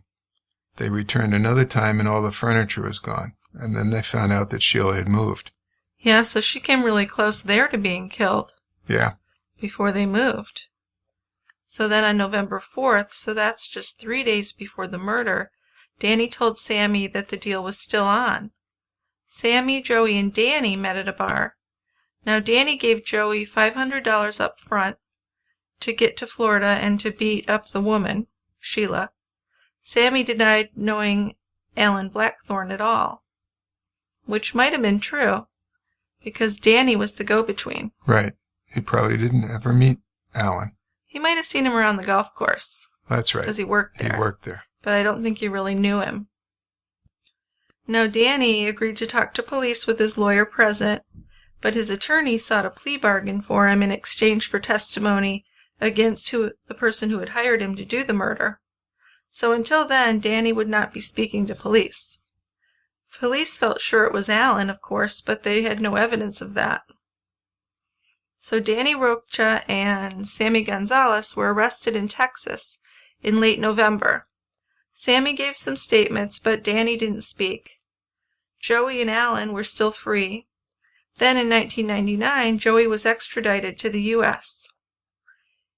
He pled guilty to first-degree murder and armed burglary and received 2 consecutive life sentences. But Allan, he was the last to be arrested. So they got the other 2. They've gotten Roca and Sammy Gonzalez on the charges. The 2 middlemen, really. They haven't got the actual doer and the mastermind. Right. They've got the 2 in the middle. Well, and then they got the doer. And then they got the doer. So now we got to get the mastermind of it. He's still free playing golf. Right. Yeah, we watched that. Was that a 60 Minutes? Or it was an old 48 hours. 48 hours. And most of the scenes of Allan were him on the golf course. Yeah, he did love his golf. Yeah. I would just interject here. Okay. 2 things. Okay, let's hear it. The first thing is that he has a really shitty golf swing. So he wasn't a good golfer. I can see why Danny Roca was taking money off of him. Okay. And then the second observation is that, like most white guys that play golf, he was dressed like a pimp. Yeah, he had the funky shirt. Yeah. Yeah. Well, he thought he was pretty cool, I guess. I guess so. So that's my rant about Allan. Well, I guess in their neighborhood, he and Maureen were the nouveau riche and didn't really fit in. Yeah. Right? Because they really weren't the caliber, as the neighbors who kind of were older money. I mean, they lived in a house that was worth over $1 million in San Antonio in the 90s, so. Right. It was quite a house. Yeah. But you know what I would have done? If I were Maureen's parents and I found out where they were moving to, I would tell all the neighbors what a scumbag Allan was. Well, how would that help your daughter, though? Well, I'm not saying it's going to help the daughter. It would just... Well, you'd want to help your daughter. Make me feel better. Well, it would help her indirectly by her divorcing the idiot. Yeah, but she wasn't going to do that. Nope, she wasn't. No. Well, after his indictment, Sammy agreed to testify in exchange for a sentence of no more than 30 years in prison, and he ended up getting 19 years, which isn't too bad, really. No. That's kind of a light sentence compared to what happened with everybody else. It sure is. And Danny... I guess because he never did anything physically. He just passed the message along to Del Toro. Yeah, but if there's anything we've learned from doing these podcasts, any kind of involvement is bad. Right. It's just as bad to be handing the money, scheduling it, anything. It's just as bad as doing it. You're going to get just as much and it's going to turn punishment. out that the other people got stiffer sentences. They did. But Danny's a go-between, and he could have gotten a deal like that, but he decided to go to trial. And that didn't work, so he said, well, I'm a gambler. I threw the dice and I lost. Yeah, it's a philosophical viewpoint. Yeah. He was convicted of first-degree murder and received a life sentence. Now, he claimed that he had just hired them to beat her up because he thought that Sheila had been beating the girls. So that was Allan's whole story, apparently, was that his wife is abusing his daughters and he needs to save them. Right? That was his story to Danny. By beating her up or worse. Right. Disfiguring her, torturing her, stuff like that. Crappy story. Yeah, but that's what Danny's saying he believed. So Danny's saying he didn't actually order a murder. He just paid them to beat her up. Anyway, Allan Blackthorne... It didn't work. Right. Allan Blackthorne was free for quite a while, like over a year. And he spoke very arrogantly with the media about his innocence in the case. You know, he'd kind of smile and say, I have nothing to do with it. I have no idea why he did it.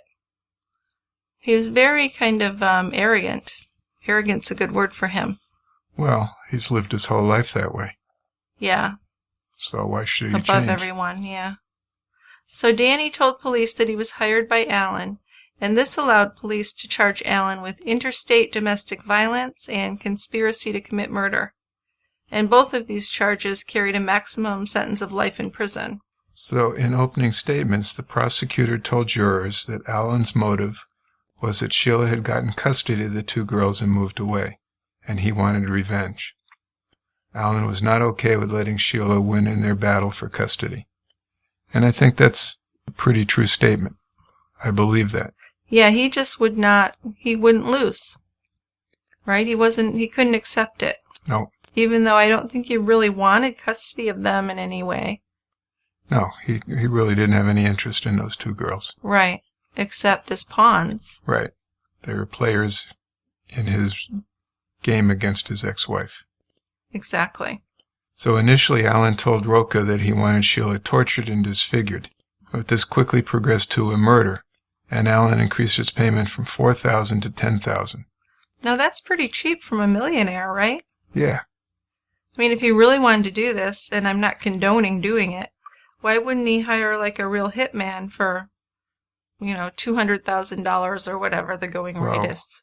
I have no idea what the going rate is, but he hired some stumble bums to do it. He did. He hired some stupid people who were, I don't know what was wrong with that Joey Del Toro, that he would just go and kill a strange woman for money. I mean, obviously something wrong in his head. I think Joey's not the brightest guy in the world anyway. Yeah, but that's more than stupidity. That's evil.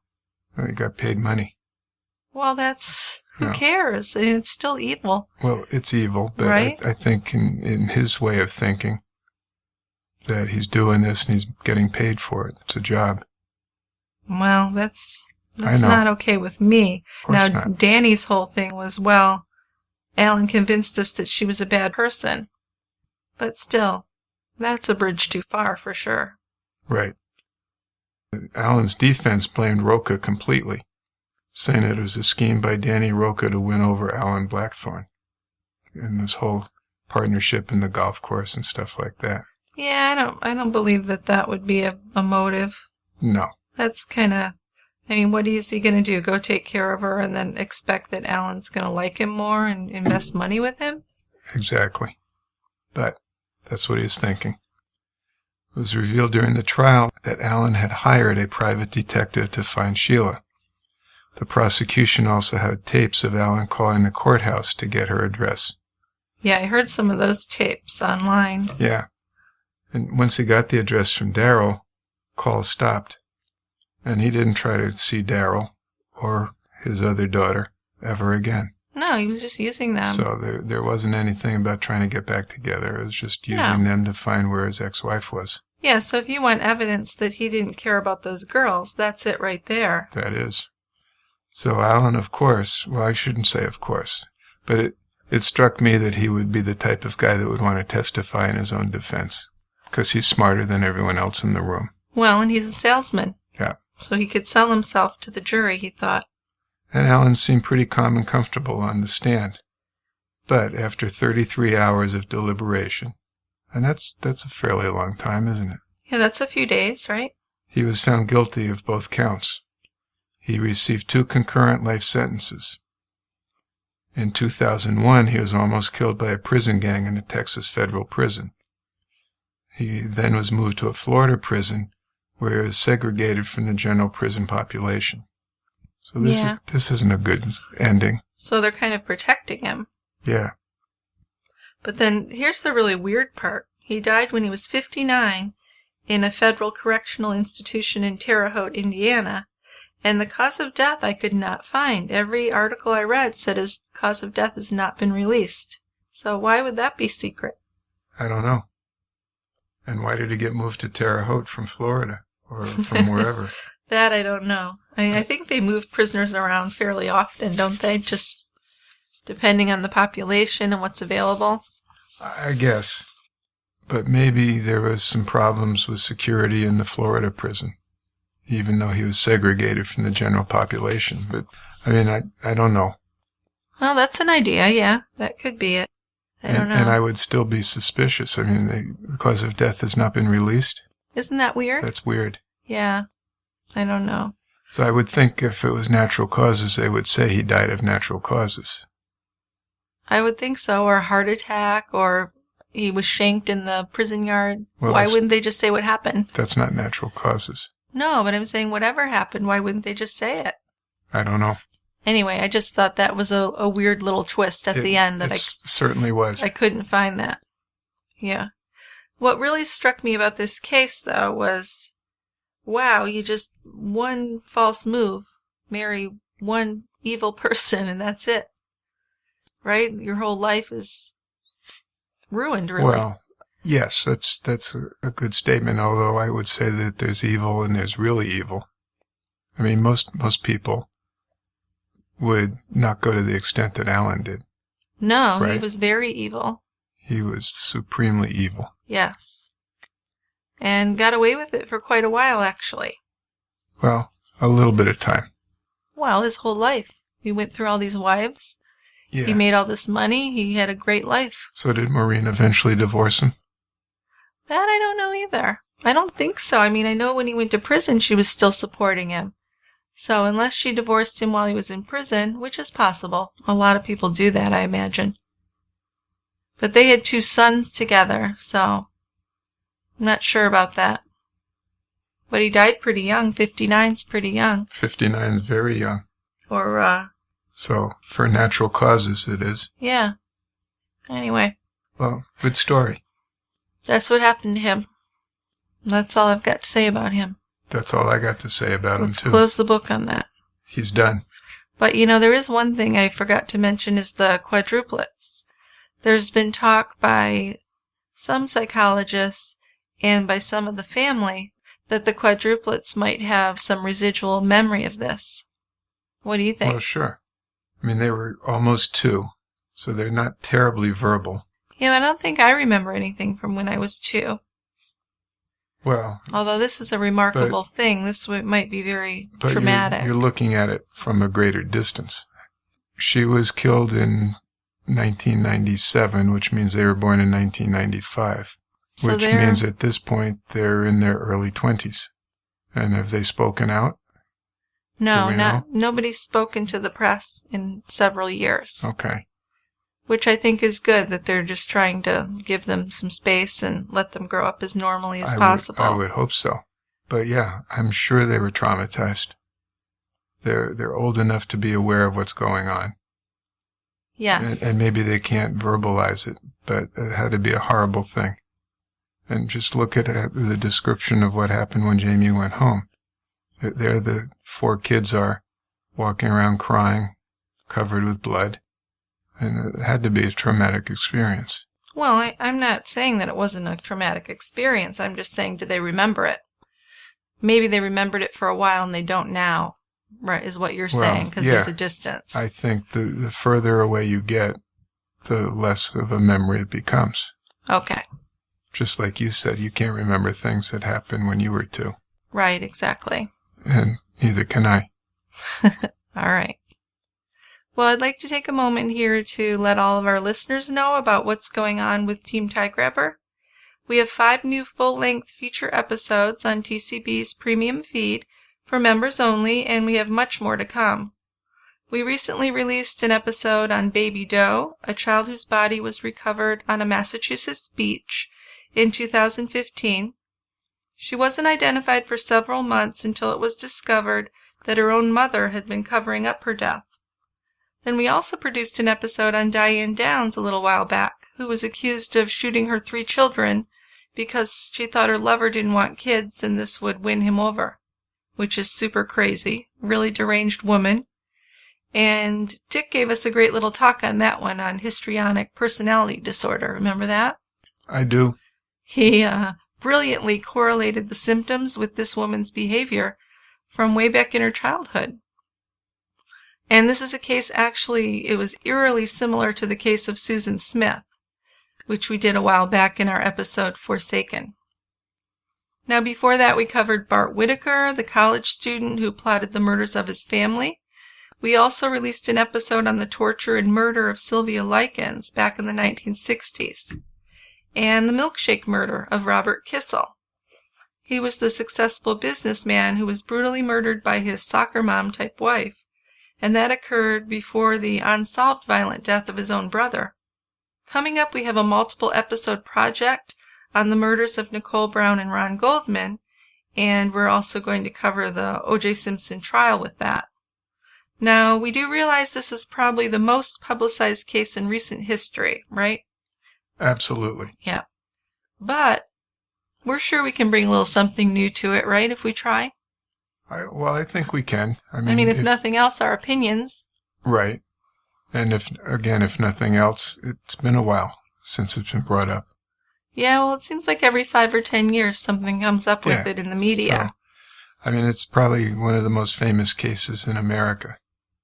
Yes. So I think it'll be a good one to try. And probably outside of America, it's pretty big too. But if we couldn't bring anything new to it, we wouldn't bother, so we're going to do it. And also what happened was that we were in Los Angeles on vacation when we came across this ad for the OJ tour, and as 2 true crime addicts, we couldn't resist going. And it was really interesting, more than I thought.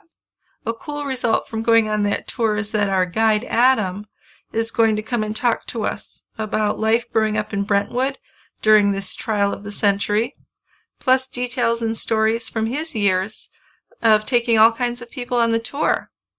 So all of these full-length, full-quality episodes are yours to listen to by joining Team Tie Grabber at tiegrabber.com. If you enjoy True Crime Brewery, you might decide that subscribing is a good idea for you. It also helps us. And also, please don't forget to leave us a 5-star review if you haven't, and subscribe to us on iTunes. You can follow True Crime Brewery on Twitter at TieGrabberPods, on Instagram, and on Facebook.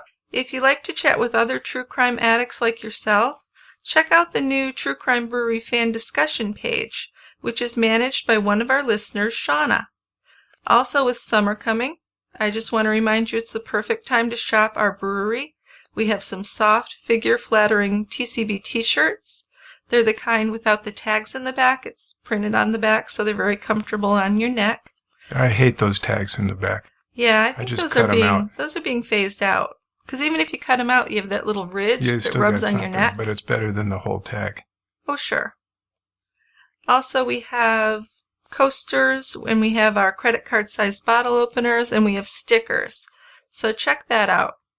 And if you're really feeling adventurous, you might want to commission a podcast. That's another option. Yeah, we've done that a couple times. We have. Let's do it again. Well, we're going to. Okay. All right, so let's have a little music and do our feedback.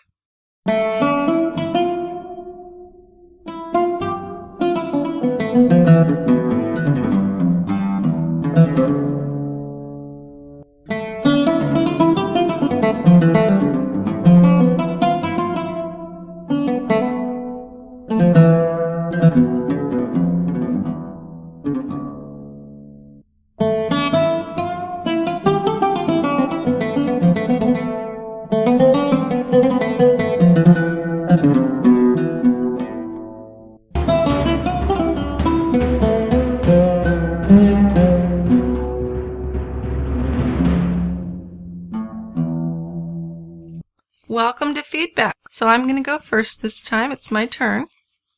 I have an email from Judy, and Judy says, the Andrea Yates case really gets my blood boiling. Rusty Yates left his children with an unstable caregiver time and time again, and he was charged with nothing. If Andrea was a working mom and left her kids with her mentally unstable sister, and the sister killed the kids, the public would want to have her hung. When Andrea was taken into custody, the staff who did intake said they'd never processed a filthier person or a more mentally disturbed person. But they washed her up, gave her correct medicines, and paraded her for the cameras. And then we hated this perfectly normal and attractive lady who killed her kids for no reason that we could see. And Rusty is remarried and has new kids. So that really pisses Judy off. Well, I think we kind of share in that sentiment. Yeah, not just Rusty, though, but the mother-in-law, too. Yeah. I mean, there were issues with leaving this woman in charge of the kids. Oh, yeah. I mean, she was severely mentally ill. Yeah. And like she said, she was filthy. It was obvious. Yeah. And it wasn't something that just came on that day. This had been ongoing. Well, you know, it happened before she even had that last baby. They were advised not to have another baby. Yeah. So it kind of annoyed me that they had another baby. And that kind of makes me think the organized religion they were into wasn't good for her. Well, obviously. Yeah. Well, I think it had a part in it. That's all I'm saying. No, it definitely did. Yeah, so I think Judy's got a good point. She does. Because she agreed with us. That always helps, doesn't it? Yeah. Yeah. So I have an email from David in Georgia about our most recent episode of Devil Down in Georgia, the hot car death. David says, howdy, Dick and Jill. One of the things that bugged me about this case is the cops deciding what is and isn't appropriate behavior. And we've talked about that.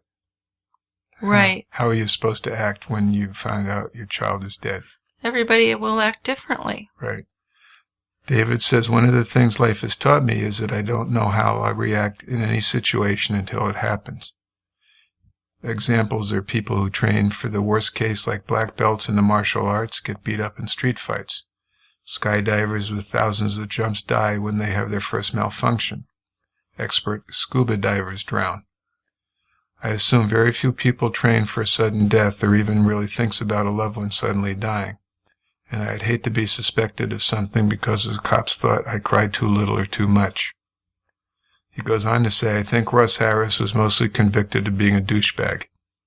I don't think his naughty behavior had a thing to do with the death of his kid. Instead, his character was assassinated all to hell by the prosecutor for his stupid sexcapades. A case I'd like to hear is that of Major General Marion Carl, USMC retired, who was shot at age 82 in rural Oregon defending his wife from a home-invading crackhead. Marion Carl was a war hero who had shot down 18 Japanese, a veteran of the Battle of Midway and the Guadalcanal campaign in World War II. He also set speed records as a test pilot. So this guy got killed, or he killed the intruder? He was killed. Trying to defend his wife at age 82. Yeah. Well, that's sad. It is. Good for him. What is it good for him? He got killed. Yeah, but he was defending his wife and his home. Yeah, but it's really sad that happened. Well, the crackhead, according to David, so the guy was probably high on drugs and... Sounds like it. I think we agree pretty much 100% with David that there is enough leeway in leaving your kid in the car in terms of innocence versus guilt.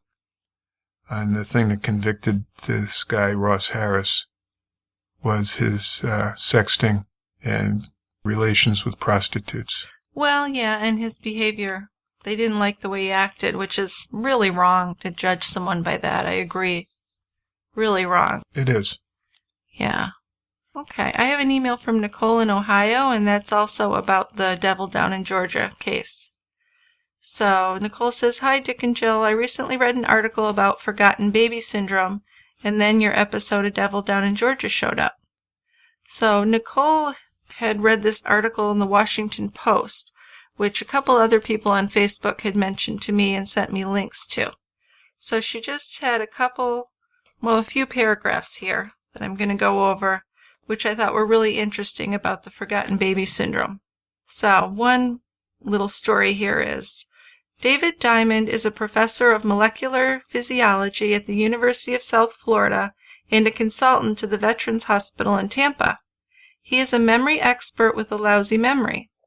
The one who recently realized while driving to the mall that his infant granddaughter was asleep in the back of the car.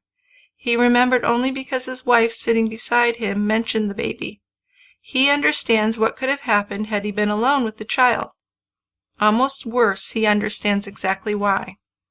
The human brain, he says, is a magnificent but jury-rigged device in which newer and more sophisticated structures sit atop a junk heap of prototype brains still used by lower species.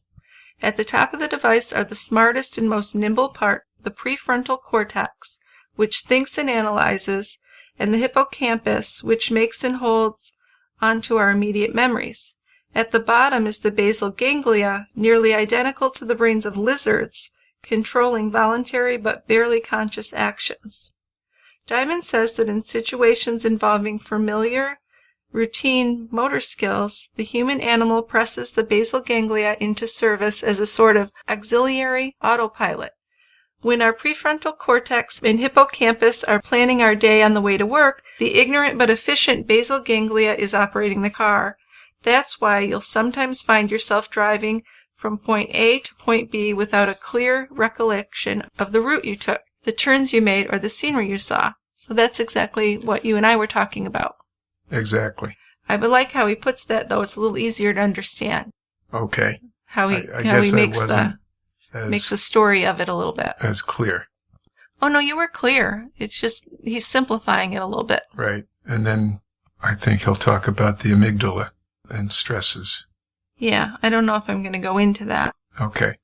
But I did want to mention one other part she sent was, the quality of prior parental care seems to be irrelevant.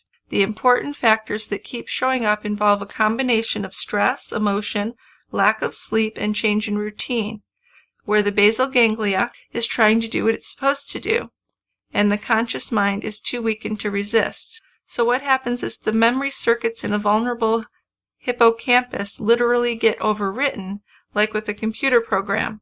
So unless the memory circuit is rebooted, such as if the child cries, or your wife mentions that your child's in the back, it can entirely disappear. So it's interesting. Also, it goes on to say that 2 decades ago, this was really rare, but in the early 1990s, car safety experts declared the passenger side front airbags could kill children, and they recommended that child seats be moved to the back of the car.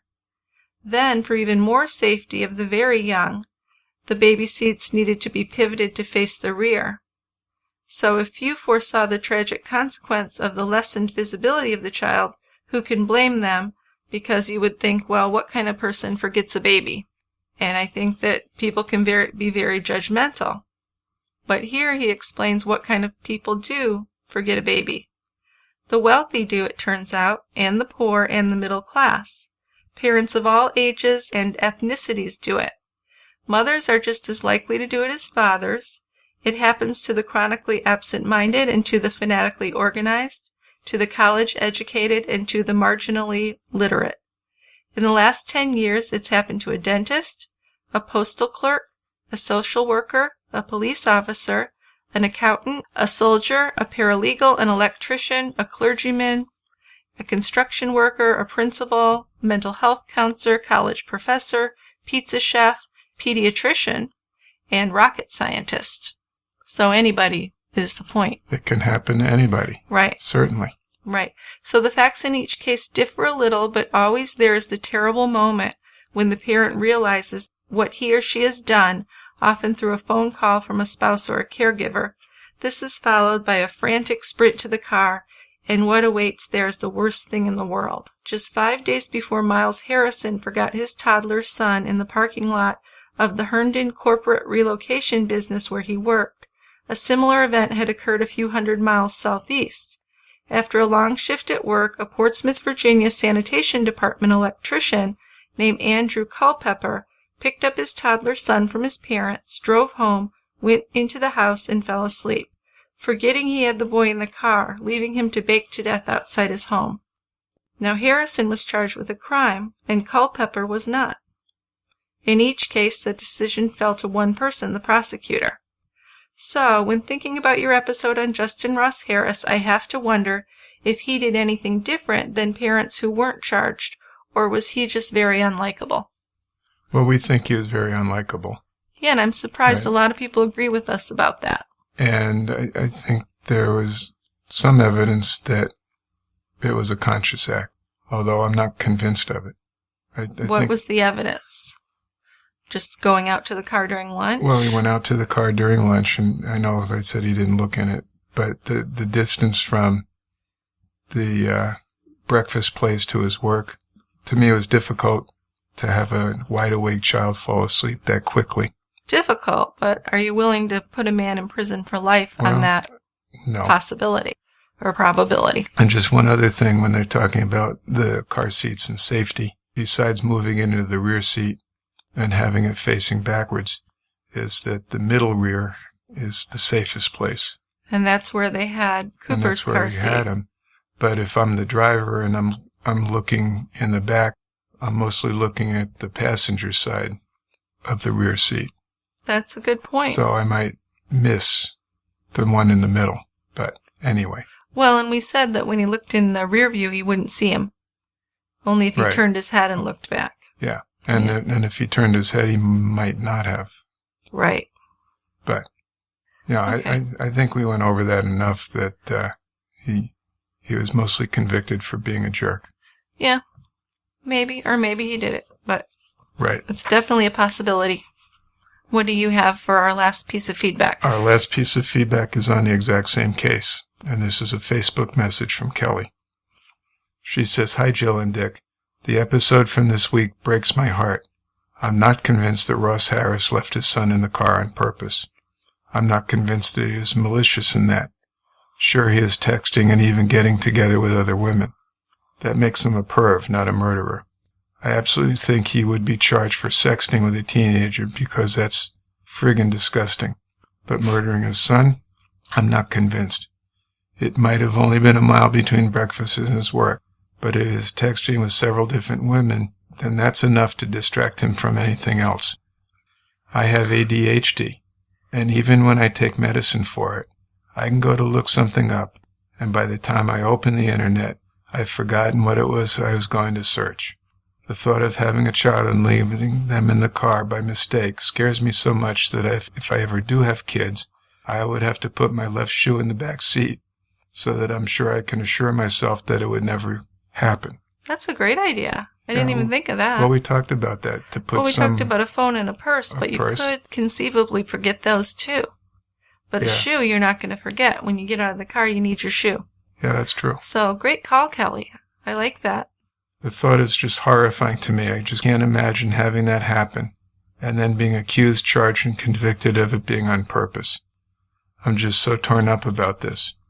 But then she changes course a little bit. Good for her. I do have one thing that is sticking in my head, though, and I can't shake it. Ross said that Cooper was sleeping in the car. But how did he know that? If you forgot about him, when did he see him sleeping? I'm assuming that his seat was right behind Russ's seat, so he couldn't have glanced back and seen it, right? Or is the baby behind the passenger's seat? Or was he making the assumption that he was sleeping because he didn't hear him? Right. That's a possibility, Kelly. So she finishes, "Anyway, I appreciate all that you guys do. I'm not a beer person, but any time that Dick reviews a beer that he says tastes like chocolate or coffee, I'm intrigued. Maybe Sunday I'll take the plunge and try one of those. Thank you for a great podcast each and every week. You guys rock." I think he might have been looking back and not been able to see him. Right. But I don't know why he said he was sleeping, unless he just kind of assumed he was sleeping. I don't know. When did he say he was sleeping? I don't remember offhand. I'm not sure. Maybe that's in his defense, that the baby was sleeping so he didn't hear him. Well, yeah, but he could just be thinking it was asleep, and that's why he didn't hear him. I don't know. But I feel like we kind of represented one side of this, and there are some messages with the other side saying he is guilty. So next week I'm going to bring out the other side. I'll get the messages with the opposite opinion. Good. Okay. Because, well, we agreed with the decision. We said that he might have been guilty of being a scumbag, or a douchebag, as David said, but that he was probably guilty. He was probably guilty? Didn't we say that? I don't know. I vacillate on this one.